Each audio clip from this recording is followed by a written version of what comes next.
Hello everyone. Today's lesson will be on integration by parts, and also the other topic is integration by partial fractions. So we covered two topics. So on my screen here I have the formula of using the integration by parts, and as you can see from the formula, the functions we use need to be in a multiplication. So to use integration by parts, the integrals need to be multiplication of two functions, and this is the type of functions you may have. This is one example of type of functions that we may use integration by parts effectively and find the answer. But the main thing here is to remember and how to use the formula. And the formula is the one I have listed here. And as you can see from the functions are multiplications of different functions, especially the function x times any other function, or ln x times any other function. Okay, so these are the main type of functions we use, the integration by parts.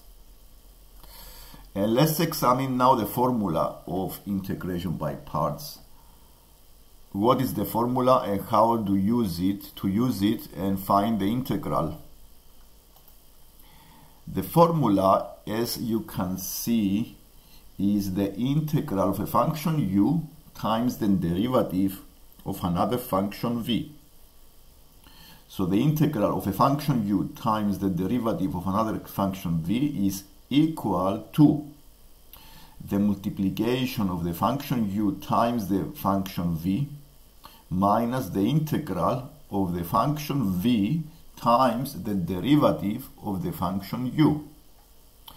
In case you want to remember simplify the formula, you may write the formula as u times the derivative of v dx is equal to the multiplication of the function u times the function v minus the integral of the function v times the derivative. The u dash is the derivative of the function u, and the v dash is the derivative of the function v dx. So once I have the function u and the derivative of the function v, the process is to find the derivative of the function u and also the function v as well. We can find them very easily by using differentiation and integration respectively. So this is the main formula to use in integration by parts. Okay, it's very simple if you remember this in this way. Integral of u times v dash is equal to the u times v minus the integral of v times the u dash. And let's see some examples. I have an example of this integral, x times cosine x dx. So to use the formula, I need to have the function v and also the derivative of the function u. So I make the function u to be the x. So the derivative of the function u is 1.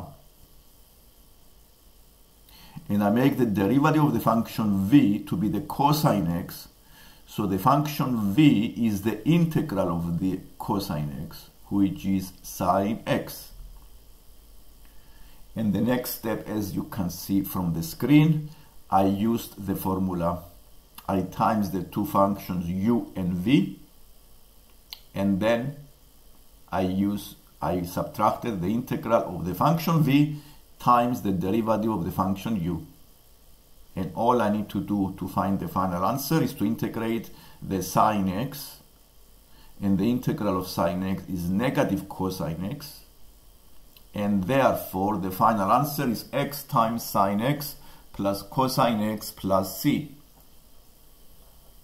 And this is how we use integration by parts to find the integral of a multiplication of two functions.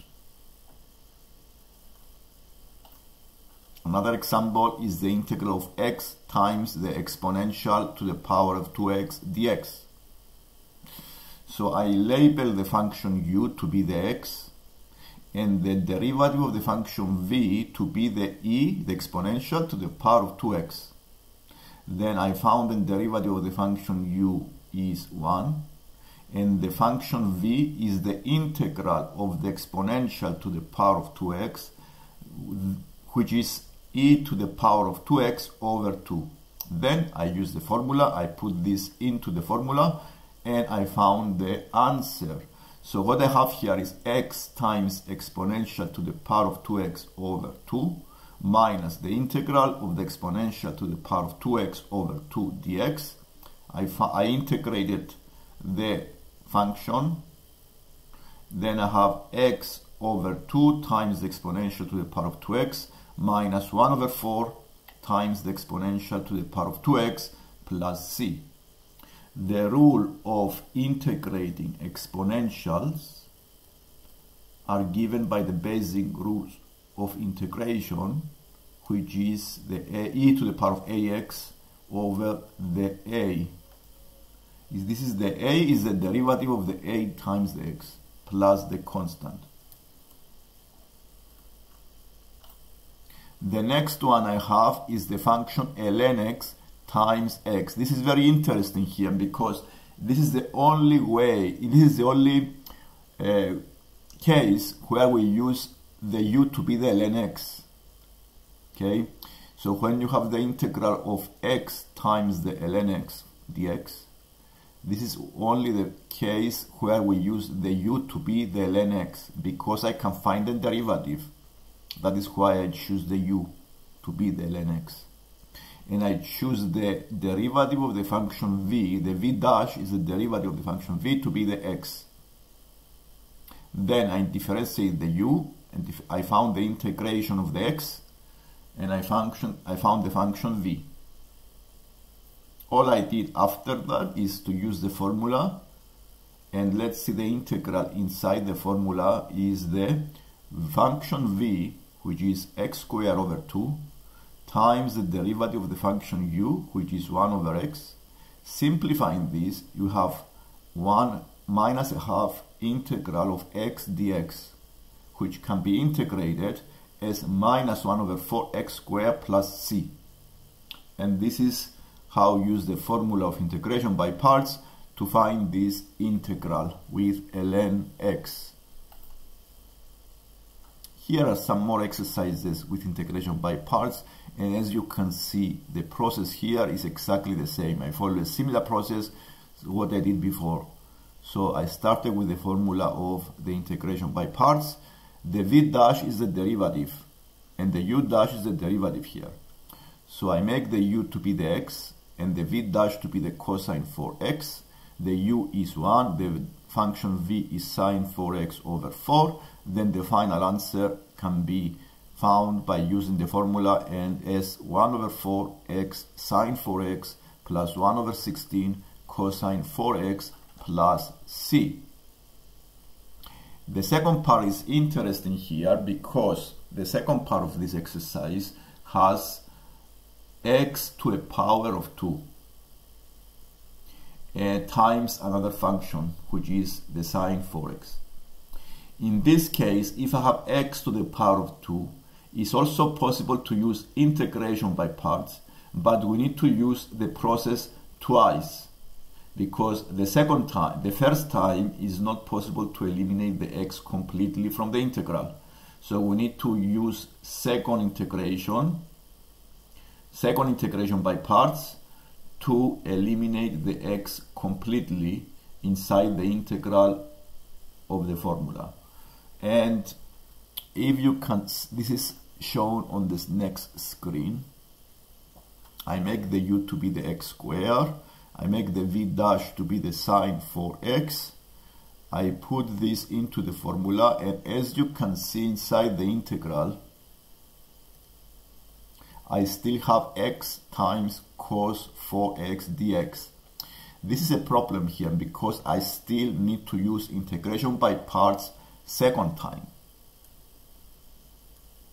You see the second time integration by parts, but it's not a problem because I already found this integral in the first part. And this is why they ask you to find the first part first, because I have the answer for the first part. So all I need to do is to copy this answer into this integral.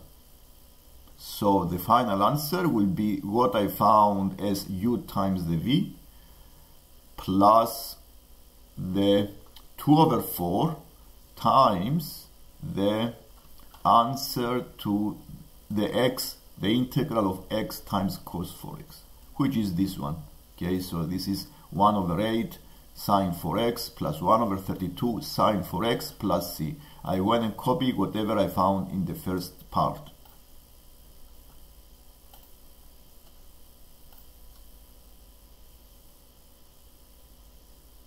Yes, this is, I think this is will be a cosine 4x here, not a sine x here.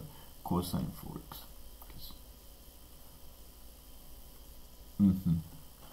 Cosine 4x. If you have a question, you may leave a comment, and I can answer the question. Now let's go to the next exercise. This is question 6. This is again integration by parts. This is different parts. First, they ask you to find the integral of the square root of 8 minus x dx. This is not possible to use integration by parts, so we use substitution here. Okay, so for the first part, we use integration by substitution, and we make the u to be the 8 minus x. And I make the square root to be a power of a half. And this can be done very effectively by using substitution methods. And what I did here, I used the method of substitution, and I found the answer is minus 2/3 bracket 8 minus x to the power of 3/2 plus c. The second part is to use integration by parts and find this integral, the integral of x minus 2 times the square root of 8 minus x dx. And this is what I did in this screen.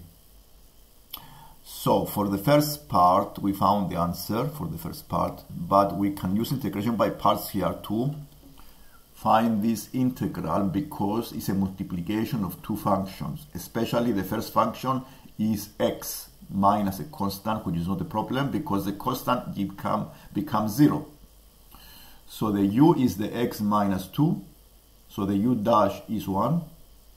The v dash is the square root of 8 minus x, so the function v is the integral of the square root of 8 minus x dx, which I already found in part A. And then I copied this answer into this here, into this integral. So it is minus 2/3 bracket 8 minus x to the power of 3/2. Then I go and use the formula of integration by parts. And all I need to do to find the final answer is to find the integral of 8 minus x over 3/2 inside this formula. This is what I need to do here. This is not a multiplication of functions, so we may use the rules of integration of functions to powers. And the rule I use here is this one. If I have a function to a power, especially in bracket, polynomials, this is the rule here we use. Let's write down the rule. If I have a function to the power dx, then the integral, I increase the power by 1, I divide by the power, this power, and I also times by the derivative of the function f. Okay, this is the formula I use here. So the 8 minus x to the power of 3/2 becomes 8 minus x to the power of 5/2 divided by 5/2. And then I did all these calculations and found the minus 4/15. I also divided by the derivative of the minus x, which is -1, and that is why I have a minus 4/15 here. Okay, then once you find the integral, is simple. Then, yeah, I did this here actually. Yeah, you also may use substitution here.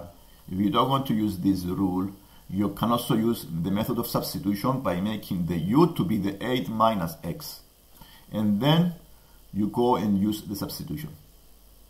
And substitution into the formula. And the part C is to find the definite integral of x minus 2, the square root of 8 minus x dx, using the limits 4 and 7.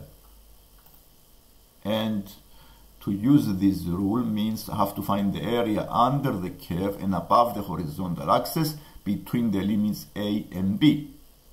And you see I found this area by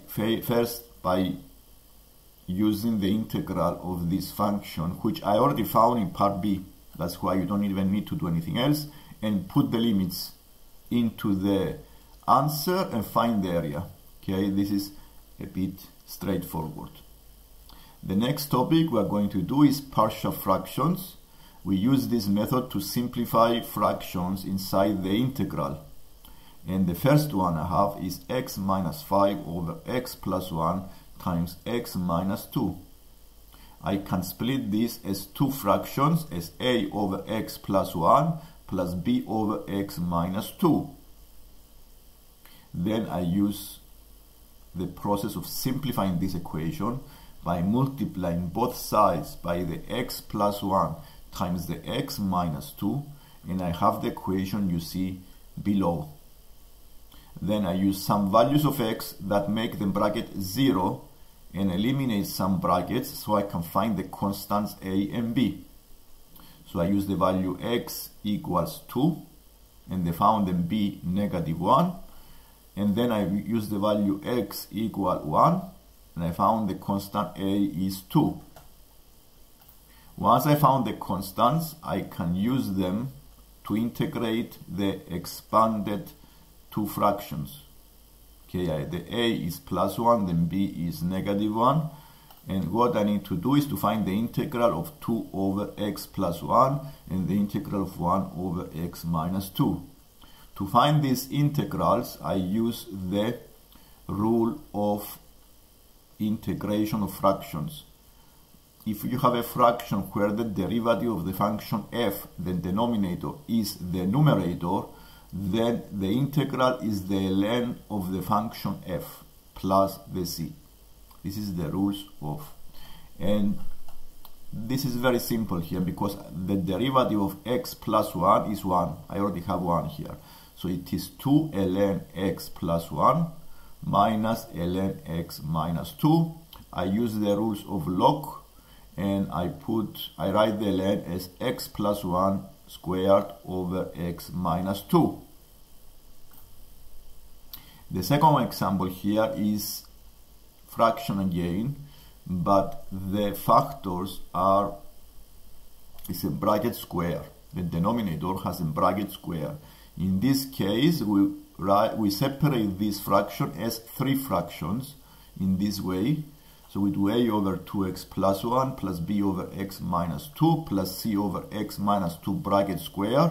And I use exactly the same methods I did in the first example by multiplying both sides by the common denominators, cancelling the denominators, and then I use values of x to eliminate the brackets and find the constants a, b, and c.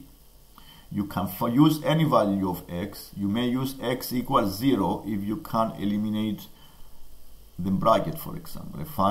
You may use any value of x, and then you can find the constants a, b, and c, and then integrate these fractions separately using the rules of integration, especially the formula of fractions. That's why I came into this answer here.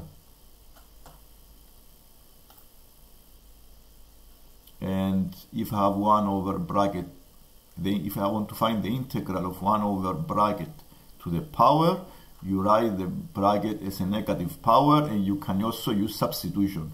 Because if you have a function to the power, to find the integral of a function to the power, one very good effective method is the method of substitution, integration by substitution.